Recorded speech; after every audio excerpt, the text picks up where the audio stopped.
Et l'équipe, attention, cette hausse des cryptos ne va pas durer longtemps. On va parler de ça ce matin, puisque c'est assez important, ce qui va se passer dans les prochains jours, alors que tout est hyper vert. On a eu un joli rebond du BTC qui est à 109 245 $, plus 3,6%.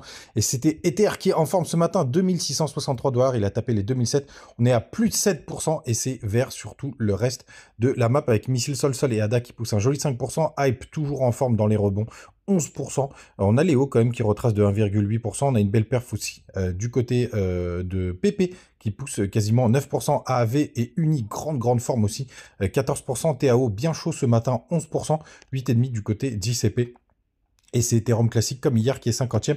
Il pousse 6,1%. Ça fait plaisir tout ce vert. Les gars, on va tout de suite en H4. Avec une belle poussée du BTC. Je vous avais dit quand on a breaké la trainline que ça sentait quand même assez bon. On a fait un petit pullback sur la structure, mais rien de bien méchant. Et là, on fait du up only depuis hier. Je vous disais d'ailleurs que comment dire, le gap CME était pas très important. Et pour l'instant, c'est plutôt cool. Il a pas fait, ça a suffi d'aller jouer avec les petites mètres en A4. Voilà, on arrive sur une zone de résistance assez importante, même si on a traversé celle d'avant qui était pour moi plutôt au 108 000. Donc ça fait plaisir. Pas d'inversion de tendance pour le moment. Et quand on passe en daily, on a quelque chose d'assez joli qui est en train de se former. Donc toute la liquidité maintenant, elle est au-dessus des 112 000 $.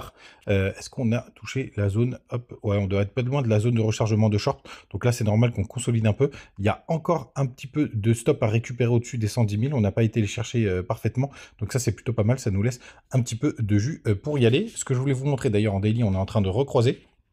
En 2 jours, du coup, on essaye de réinverser la tendance. On va voir ce que ça va donner. Et le 3 jours, il a été sauvé in extremis. Regardez, c'est vraiment très joli ce qu'on est en train de faire. Hop, on rejette justement le croisement. Et je vous disais d'ailleurs, les gars, ça va pas durer longtemps. Et c'est pour ça que je voulais absolument vous faire cette vidéo ce matin. Mais de toute façon, je vous en fais une tous les jours. Ça, c'est clair. C'est que tout simplement, dès qu'on aura ce croisement 3 jours, je pense que ça va arriver courant juin. Il va pas falloir trop tarder, tout simplement, puisque là, on a une jolie petite poussée. On a pas mal de résistance sur la route. Hein. Je vais passer en weekly du côté. Attendez, excusez-moi, je veux juste virer ça. Tac. Et Ishimoku, on en parle juste après. Hop, vous voyez, déjà, on a une première résistance assez importante. Si on continue comme ça, aux 112 950 $, hein, ça va être une résistance assez costaud. Et vous le savez, moi, ma target, elle est aux 129 000, 130 000, grosso modo. Donc les gars, grande méfiance et je pense qu'on va arriver assez vite. Vous avez la jolie trendline aussi qui se rapproche, la trendline RSI, hein, donc je suis pas sûr qu'on arrive à passer de l'autre côté. Alors on pourrait aller taper dessus, se faire rejeter et faire un nouveau plus haut, mais avec une petite divergence baissière en weekly. Et si jamais on la break, on a cette grosse trendline qui est juste là. Et d'ailleurs qui est la trendline monthly RSI, hein, mais vous voyez, on n'en est plus très loin, hein, donc il va falloir vraiment être très prudent, justement pour éviter de se faire piéger. Et vous voyez, en monthly, si jamais on arrive à breaker les trendlines, elle est beaucoup plus haut. On verra ce que ça va donner, mais les gars, il va falloir vraiment être très prudent sur ces prochains jours. Je pense que tout ça ne va pas durer trop longtemps. Je vais quand même vous envoyer un petit peu de bonnes nouvelles. Déjà, c'est parce qu'on est en train de pousser tout simplement. Et regardez en weekly, ça c'est plutôt beau. Hop, non, ça on va tout virer. Hop, Ishimoku Weekly, c'est 100% bullish. On est au-dessus de la Tenkan, de la King June, du nuage. Et regardez la lagging span. Tout simplement, la lagging span, elle est même bien au-dessus du cours. Le cours a fait office de support et même venu passer au-dessus de cette petite mèche. Donc, il y a 21 jours de décalage petit à petit. Donc, cette mèche, elle va suivre le cours. Enfin, la lagging span va suivre le cours. Et je pense que justement, elle va commencer à se heurter au cours au prochain pump. Et vu qu'il y a 21 jours de décalage, là, tout simplement, pour l'instant, ça nous amène, si on a une belle bougie dans les prochains jours, ça nous amène à fin juin, début juillet, tout simplement, puisque dès que ça va se heurter, on sera dans une correction un peu plus importante.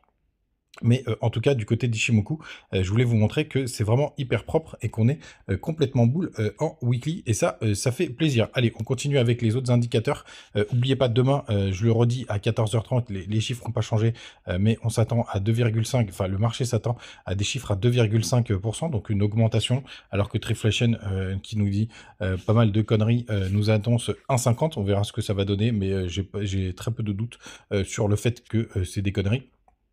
Du côté de la Bitcoin Dominance qui a quand même fait des nouveaux, pas un nouveau plus haut, mais qui commence à travailler et on voit malgré la performance de ETH, on voit qu'on galère, mais on est toujours en train de travailler les 0,786. Vous voyez, hop, ici, on a fait ce qu'on appelle un fake, merde, un fake out. Vous voyez, on a réintégré direct, même si on joue avec les mèches, pour l'instant ça tient, parce que ça a percé qu'une fois, mais on a réintégré direct en clôture de bougie, et là pour l'instant ça tient, mais on a besoin que ETH fasse plus, et que les cryptos, enfin que les altcoins fassent plus, pour que ça fonctionne. On regarde BTC USD, BTC Euro, pardon, justement, BTC Euro, où la Laginspa d'ailleurs est dans le cours, hein. Pour l'instant elle est bloquée dans le cours, et pour l'instant on est pile sur les clôtures de bougies weekly.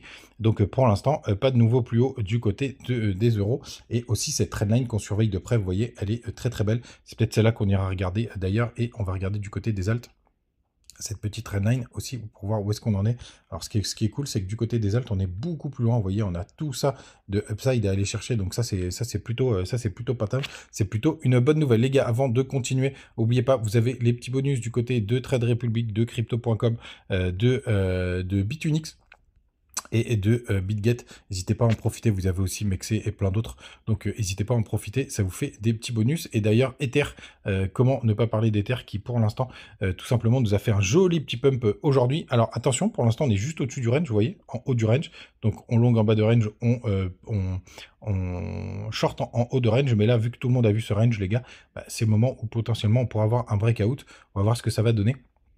Mais on est toujours en phase de consolidation, hein. Il n'y a aucune confirmation du côté d'Ether. Il faut qu'on aille breaker les plus hauts.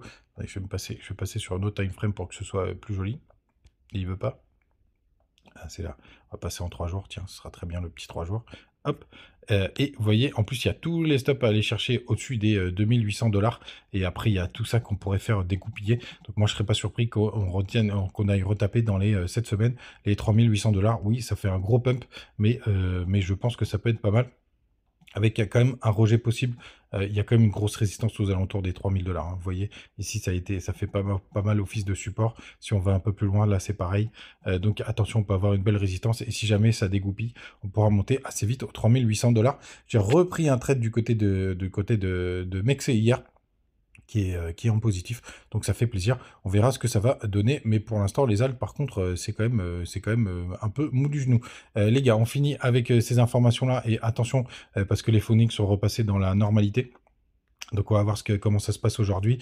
On a l'US dollar qui est à 99 points, 2,09 millions de Bitcoin sur les exchanges, donc c'est encore le plus bas historique. Et le crypto Henry qui est dans le grid mais très léger, 64, et pas mal de gens qui se sont fait défoncer, c'est surtout les shorts, vous voyez, quasiment 400 millions de liquidation des shorts. C'est beaucoup plus en réalité, hein, parce que les exchanges ne donnent plus toutes les informations.